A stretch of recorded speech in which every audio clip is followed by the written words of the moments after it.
તો હેલો તો guys, good morning guys. તો ગાઈસ આપણે આવી ગયા છીએ આજે પ્રવીણભાઈના અંગા ટ્રેક્ટર લઈને ખેતર ચીરવા.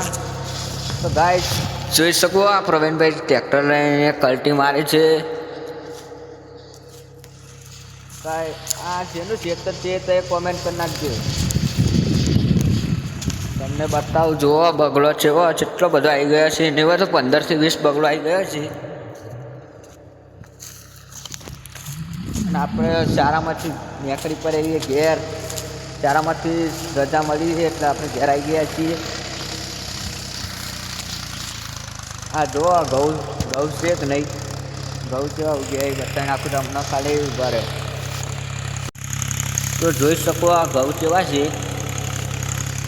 તમારી બાજુ ઘઉં વાયા છે કે નહીં એ કોમેન્ટ કરી નાખજો. જોવા પ્રવીણભાઈ ટ્રેક્ટર લઈને આવે છે. તો એ બગલો તો ખાલી બગલો છે કે નહીં, કેટલો બગલો છે. તો કાંઈ જોઈ શકો આ કૂતરું આવી ગયું છે. કૂતરું છે કે નહીં. આ તુવરી આવી પ્રવીણભાઈ જોવા શેરે.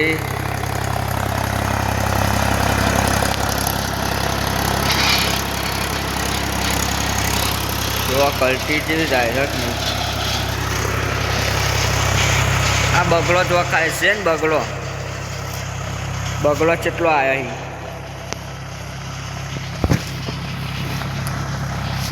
હા ના, આ એકમાં ઘઉં કેટલા છે વિચાર કરો તો 15 થી 20 દુવાના નેકરે એવા છે ને.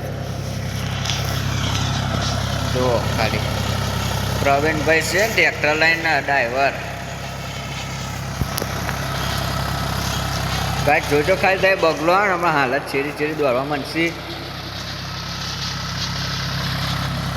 જુઓ આ બગલો દોડવા માંડે નહીં. આ જુઓ આ રે બગલો હેડે એવું જોવા દે શેરી જ જાય.